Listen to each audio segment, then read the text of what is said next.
Your pastor is not your servant. Say it with me. My pastor is not my servant. Even though the pastor may be a servant, they are not your servant. Let your pastor watch for your food. That's their job. Go hire a servant.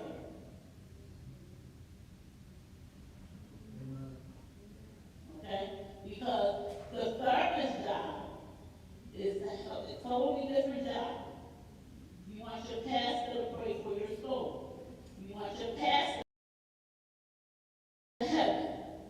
You want your servant to help you get well and to help you with the grief process. Two different ways. All right? Real quick, what does grief look like in the church?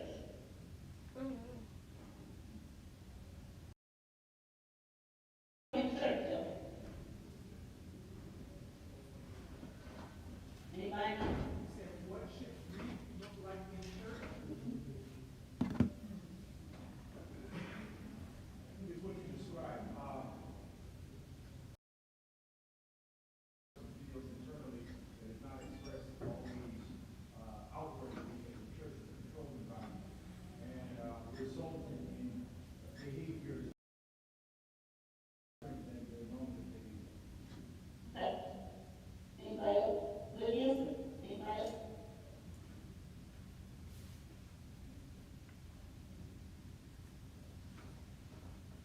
So, question. If somebody loses, has a major loss, not just with death, but somebody has a major loss, should they take time off? From church? Not from church, from ministry. From ministry? Yes. Serving? Yes. Serving? Yes. So I think an individual's coping mechanism. Okay. Explain. Because you just described, she may watch movies, but he may actually work more. Okay. And that's part of his coping mechanism to deal with the great sense of loss. Okay. And I do also feel like it's how you process grief, like Bishop said, the reality of it in your life. Because grief is a reality. Everybody's gonna die. It's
Right.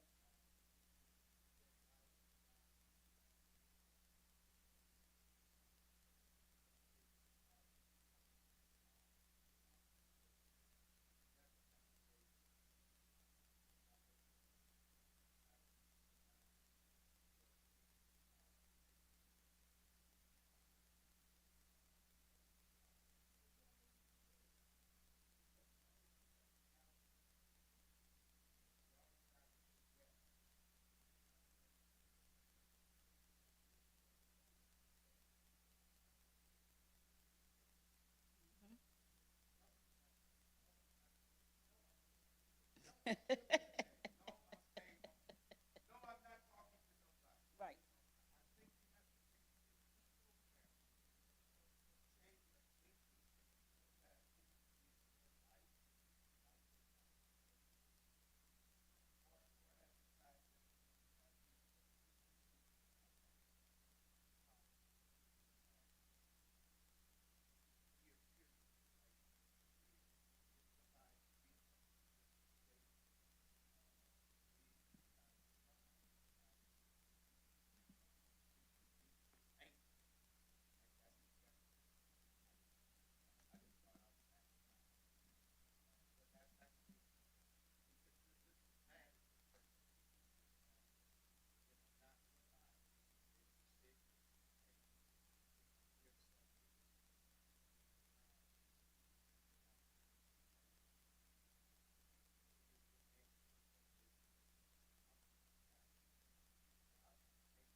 Absolutely.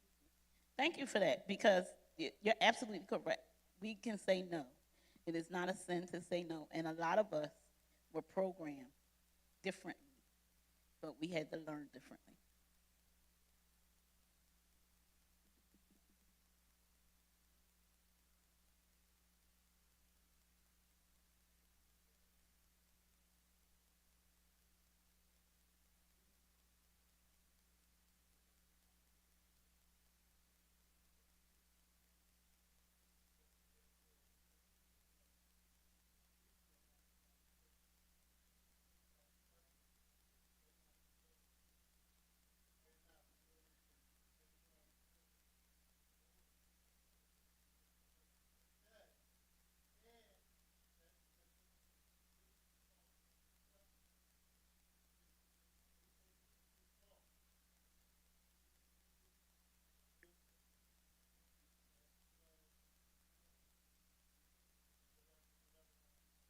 Absolutely.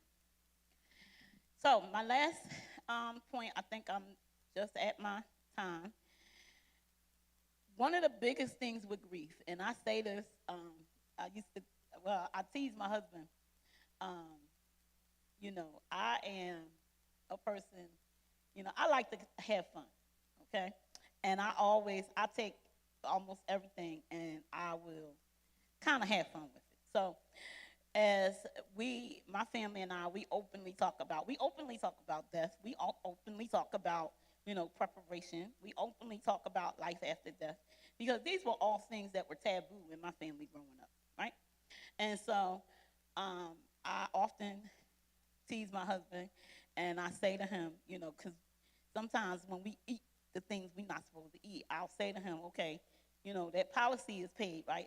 It's paid. You paid it this month, right? And so he'll say, well, why would you say that? I said, because people grieve a whole lot better when they got some money. Y'all can laugh. Come on now. Y'all looking at me like that ain't true. I'm a woman now. So I'm going to do right by them. But after I do right by them, I might hit them all. I'm going to grieve. I'm going to give them about a month. Then I'm going to go, I might go on vacation. But in all of that, all jokes aside, preparation is important. For the grief process, preparation is important because none of us know when we're leaving here. None of us know when life is going to hit, right? What we do know is, as sure as we were born, we have a birth date, and what else we have? We have a death date. We just don't know what it is, right? We know that if we keep living, what's going to happen? Life is going to happen, right? And as those things happen, we need something called insurance, right? And so preparation is important for the grief process. I talked about when I got ill, my family's life took a major change. But what helped us in that process is we were insured, okay? We lived 2 years before we saw any major change. 2 years without my income. 2 whole years. And I had the bulk of the income at the time. How did we do that? Because I had insurance. Okay? At the time, my church, even in that process, was flooded. And we had to gut it down to the wood. How did we do that and rebuild? Because we had insurance. Okay? So preparation is key because you're going to already grieve because the situation occurred. What makes the grief process even harder is when you cannot rebuild.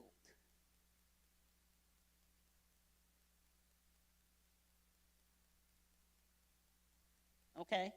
So we need to stop living just for today and prepare. Even Jesus prepared when he was on the cross. All right? So we're not doing anything wrong if we prepare. GoFundMe and chicken dinners is not insurance policy. It's just not. And we cannot keep saying we represent Christ and not have our affairs in order. All right? Stop leaving burdens on your family. That makes the grief process a lot harder when they have to fight it out. Okay? Get a will, have the conversation, leave a legacy if you can. Solidify as much as possible. Be intentional. Don't be afraid to talk about it. We know it's going to happen. We just don't know when. Have it on your children. Okay? Because just because we're older doesn't mean we're going to go first. All right? Be prepared. Grief is something we cannot avoid. But how we do it determines how it's going to look and how we come through it. Sure.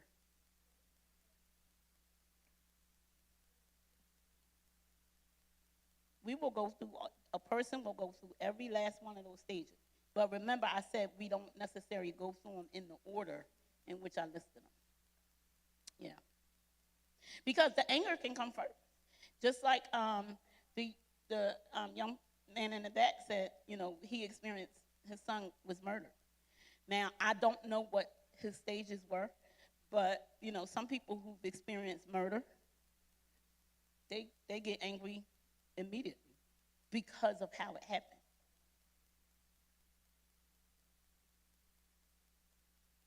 So they'll experience the anger, then they'll experience the denial. Make sense? Any other questions?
Absolutely. So again, as you are going through, it's with anything else.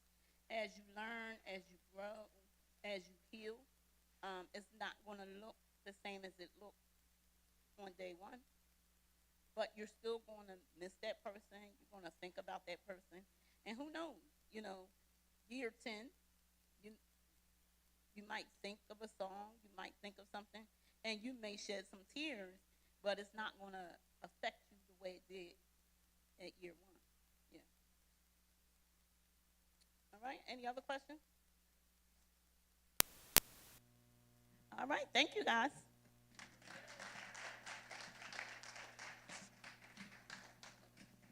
Come on, let's give our clinician another hand, y'all.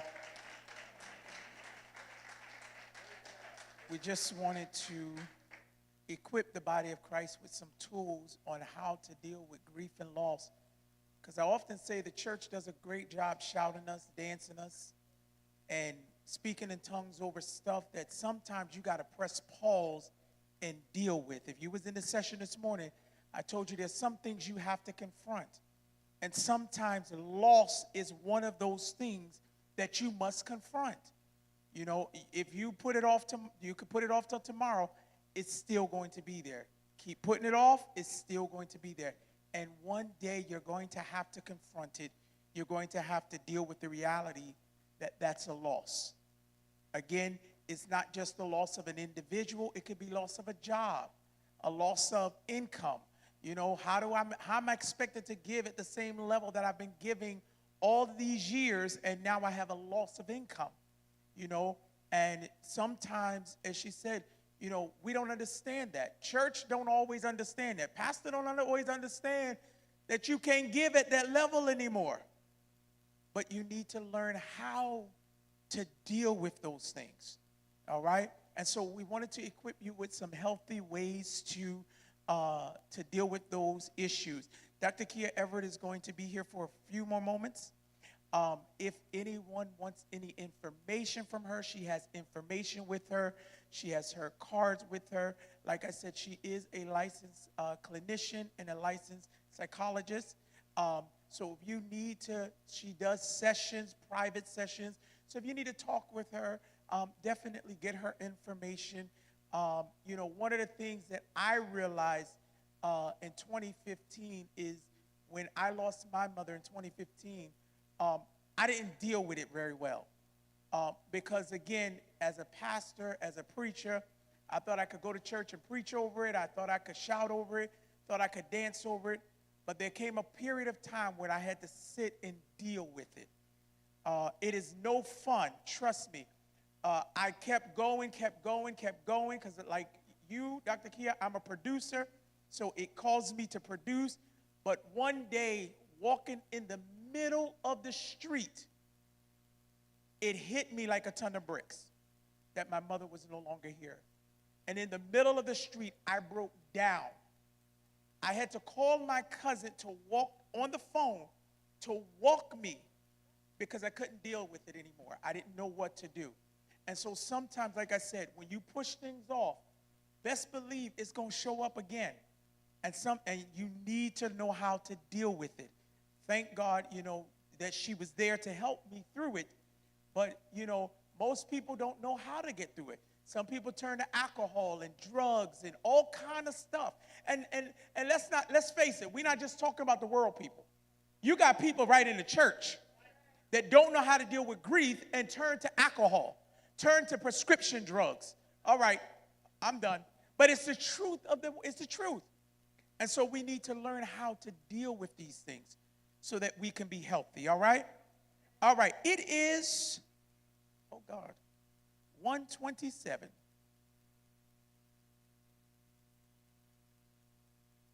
I'm going to ask praise and worship if we can get started at 1:45. Promptly at 1:45. We're going to give you about 15 minutes to gather yourself. I know, I'm looking around. Okay, I know our kind, when you eat, you get a little heavy, and you need a stretch. So I'm going to give y'all a few moments to stretch so you're not sitting there dozing off doing the preaching. You ain't shaking your head, you're dozing, so we know. So we're going to give you about 15 minutes so that we can move everything, get everything in place, and we're going to get started promptly at 1:45. Amen?